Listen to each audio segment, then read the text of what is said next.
24, 25, 26. എന്താ കണക്ക് തെറ്റിക്കുന്ന? ഇത് വേറെ കണക്കാണ് സാറേ. ഈ എന്റെ കണക്ക് തെറ്റി. ഞാൻ എവിടെ നിർത്തിയത്? നീ നിർത്തിയതല്ല 85 മുതൽ ഞാൻ ഇവിടെ നിൽക്കാം. 85, 86. ഞാൻ എവിടെ നിർത്തിയത്? 25.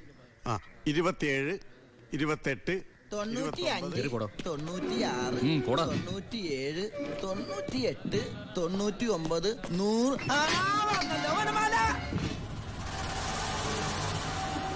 ഹായ്, എവിടെയായിരുന്നു? എവിടേക്ക് അന്വേഷിച്ചെന്നറിയാമോ? പത്രത്തിൽ കൊടുക്കാൻ പോയതാ. എന്താടാ നീ സൂക്ഷിച്ചോ? ഓ എടാ ചിന്നടാ, വാളയാർ പരമശിവത്തിന് സെൻട്രൽ ജയിലിനുള്ളിൽ കാശറിയേണ്ട കാര്യമില്ല നിന്നിവിടെ തിരിച്ചെത്തിക്കാൻ. ബുദ്ധിമതി, വെറും ബുദ്ധി. നീയല്ലേ പറഞ്ഞത് എന്നെ ഇവിടെ ഇട്ട് കൊല്ലൂന്ന്? എന്നിട്ട് ഞാൻ പരോളിന് പോയി തിരിച്ചു വന്നപ്പോ നീ ആശുപത്രി പോയി കിടന്ന പിന്നെ എന്നെ ആര് കൊല്ലും? ഇവൻ എന്നെ മൂടോട്ടാക്കി അടങ്ങുള്ളൂ. മതി മതി, പോയി റെസ്റ്റ് എടുക്കുക.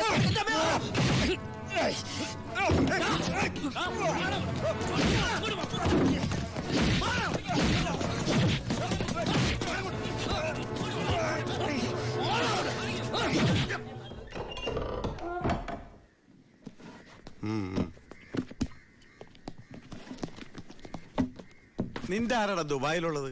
ഇടക്കിടക്ക് കത്ത് വരുന്നുണ്ടല്ലോ. നമുക്കുണ്ട് സാറേ ദുബായിലൊക്കെ ഫ്രണ്ട്സുകള്. എനിക്കും ഉണ്ടപ്പോ നിനക്കുണ്ട് ദുബായിൽ ഫ്രണ്ട്സ്. എനിക്കാരുമില്ല. നിന്നോട് ചോദിച്ചില്ല? അല്ല, ചോദിച്ചാൽ തന്നെ പറയാൻ ആരുമില്ലെന്ന് പറഞ്ഞത്. 2 കത്തോ? From Divakaran, jailer, central jail. ഇതൊന്നും നിനക്ക് ദുബായിലൊക്കെ അയച്ച കത്തല്ലേ? എന്തൊന്നും എഴുതി വെച്ചേക്കണാവോ? എന്തായാലും ഒന്ന് നോക്കിയേക്കാം. പ്രിയപ്പെട്ട എൻ്റെ ഉണ്ണിക്ക്, ഞാൻ ഗോപികയുടെ കൊരങ്ങച്ചൻ, കൊച്ചച്ചൻ, ജയിലർ ദിവാകരൻ എഴുതുന്ന സ്നേഹത്തോടെയുള്ള കുത്ത്. കുത്തോ? ഈ ജയിലിലെ ശീലം വെച്ച് എഴുതിയായിരിക്കും കുത്തേ.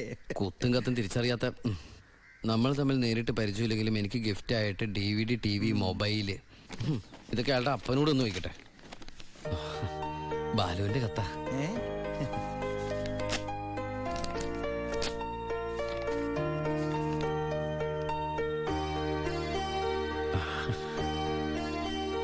ബാലുവിന് SS സെലക്ഷൻ കിട്ടി. അവൻ ട്രെയിനിങ്ങിന് ചേർന്നു. ബെസ്റ്റ്. ആദ്യത്തെ പോസ്റ്റിംഗ് ഈ ജയിലിലും ആയിരിക്കണം. അയ്യോ, അങ്ങനെയൊക്കെ സംഭവിക്കൂ? പറയാൻ പറ്റില്ല. നിന്റെ ബെസ്റ്റ് ടൈം അല്ലേ, ചിലപ്പോ അങ്ങനെ സംഭവിച്ചേക്കാം. ചുമ്മാ ഇരടാ, മനുഷ്യനോട് പൈലോ ഒന്ന് ടെൻഷൻ അടിക്കുമ്പോൾ അവന്റെ ഒരു തമാശ.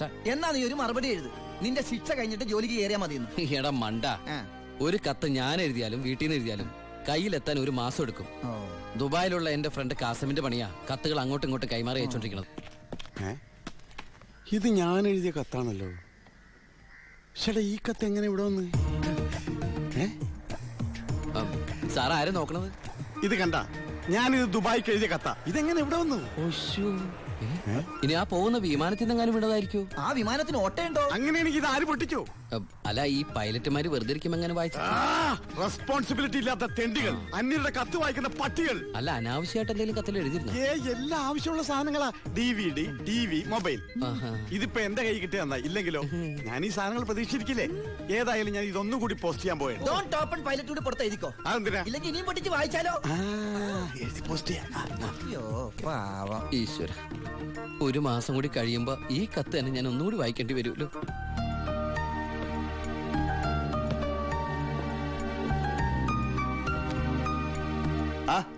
എന്താടോ? വാ. താൻ പോയി ദിവാകരനുണ്ടെന്ന് വരാൻ പറ. ഇരിക്കടോ.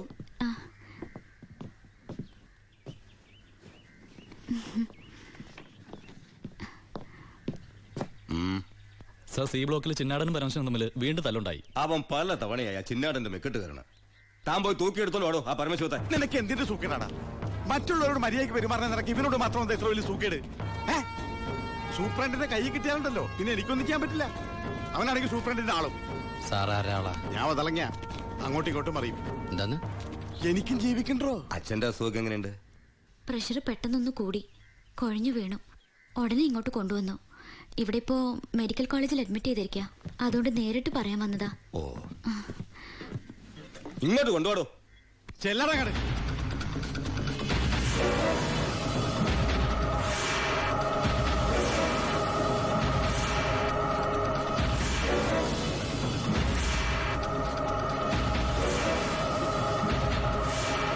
കേറി ചെല്ലറങ്ങട്.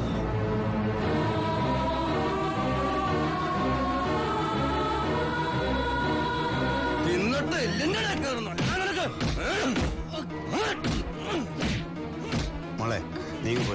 വാ.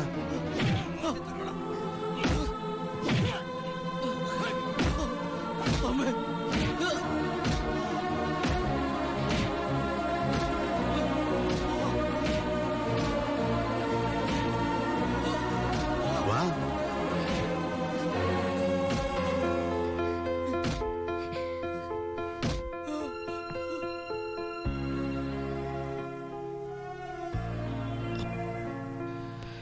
ഇടികൊണ്ടതിനേക്കാൾ വേദന അവളെ കണ്ടപ്പോഴായിരുന്നു.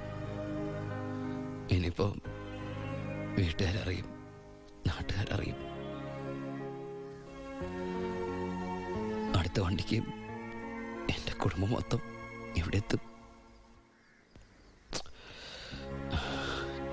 ഞാൻ ഈ കളിച്ച കളിയൊക്കെ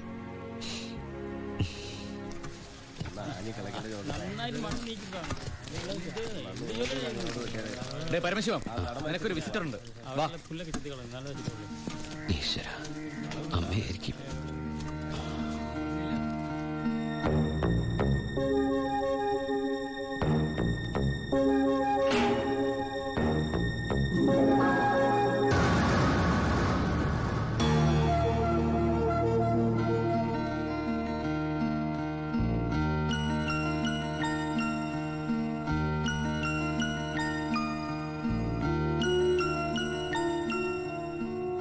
നിങ്ങളുടെ ദുബായ് പൂജപ്പുര സെൻട്രൽ ജയിലിന്റെ അകത്താണെന്ന് ഇവിടെ വെച്ച് കണ്ടപ്പോഴാണ് മനസ്സിലായത്.